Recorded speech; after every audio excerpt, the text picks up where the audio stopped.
ನಮಸ್ಕಾರ ಎಲ್ರಿಗೂ. ಆರ್ಗ್ಯಾನಿಕ್ ಅನ್ನೋ ಹೆಸರಲ್ಲಿ ತುಂಬ ಪ್ರಾಡಕ್ಟ್ಗಳು ಇತ್ತೀಚೆಗೆ ಸೇಲ್ ಆಗ್ತಾ ಇದ್ದಾವೆ, ಆರ್ಗ್ಯಾನಿಕ್ ಅಲ್ಲದೆ ಇರೋದು ಸಹ. ರೀಸೆಂಟಾಗಿ ನಾನು ವಿಸಿಟ್ ಮಾಡಿರೋಂತಹ ಅಕ್ಷಯಕಲ್ಪ ಆರ್ಗ್ಯಾನಿಕ್ ಫಾರ್ಮ್ನ ಇದೇ ಥರ ಅಂದ್ಕೊಂಡು ನಾನು ವಿಸಿಟ್ ಮಾಡಿದೆ. ಅವರ ಒಂದು ಹಸು ಸಾಗಾಣಿಕೆ ಕೇಂದ್ರ ಮತ್ತು ರೈತರು ಹೇಗೆ ಹುಲ್ಲನ್ನ ಬೆಳೀತಾರೆ ಅನ್ನೋದನ್ನೆಲ್ಲ ನಾನು ನೋಡಬೇಕು ಅಂತ ಹೇಳಿದೆ. ಅದಕ್ಕೆಲ್ಲ ಅವರು ಪರ್ಮಿಷನ್ ಕೊಟ್ಟರು. ಹಾಗೆ ಅವರು ಮಿಲ್ಕನ್ನ ಪ್ರೊಸೆಸಿಂಗ್ ಮಾಡೋ ಯೂನಿಟ್ ಪ್ಲ್ಯಾಂಟ್ನ ಕೂಡ ವಿಸಿಟ್ ಮಾಡಬೇಕು ಅಂತ ಕೇಳ್ಕೊಂಡಿದ್ದಕ್ಕೆ ಅದಕ್ಕೂ ಅವ್ರು ಪರ್ಮಿಷನ್ ಕೊಟ್ಟರು. ಹಸುಗಳಿಗೆ ಮೇವು ಹಾಕ್ತಾರಲ್ಲ, ಆ ಹುಲ್ಲ ಯಾವ ರೀತಿ ಬೆಳೀತಾರೆ ಅಂದರೆ ಯಾವುದೇ ರೀತಿಯಾದಂತಹ ರಾಸಾಯನಿಕ ಗೊಬ್ಬರ ಯೂಸ್ ಮಾಡದೆ, ಪೆಸ್ಟಿಸೈಡ್ನ ಯೂಸ್ ಮಾಡದೆ ಆ ಹುಲ್ಲನ್ನ ಬೆಳೆದು ಅದನ್ನು ಹಸುಗಳಿಗೆ ಕೊಡ್ತಾರೆ.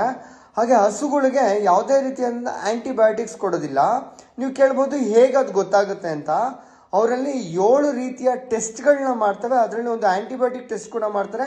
ಅದರಲ್ಲಿ ಏನಾದರೂ ಆ್ಯಂಟಿಬಯೋಟಿಕ್ ರೆಸಿಡ್ಯೂ ಕಂಡು ಬಂತು ಅಂದರೆ ಅದನ್ನು ಅಲ್ಲಿಂದ ಅಲ್ಲೇ ರಿಜೆಕ್ಟ್ ಮಾಡ್ತಾರೆ. ಆರ್ಗ್ಯಾನಿಕ್ ಅಂತ ಅದನ್ನು ಕನ್ಸಿಡರ್ ಮಾಡೋದೇ ಇಲ್ಲ ಅವರು.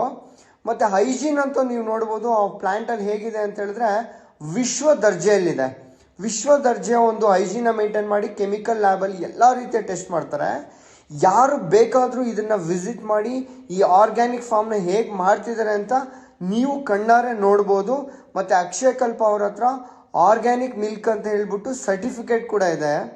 ಮತ್ತು ಇತ್ತೀಚೆಗೆ ಒಂದು ಕೊಳಕು ಆಹಾರ ನೋಡಿ ನೀವೆಲ್ಲ ಬೇಜಾರಾಗಿದ್ದೀರಾ ಅಂತ ನನಗೆ ಗೊತ್ತು. ಹಾಗಾಗಿ ಒಂದು ಒಳ್ಳೆ ಪ್ರಾಡಕ್ಟ್ ನಿಮ್ಮ ಮುಂದೆ ನಾನು ತಂದಿದ್ದೀನಿ.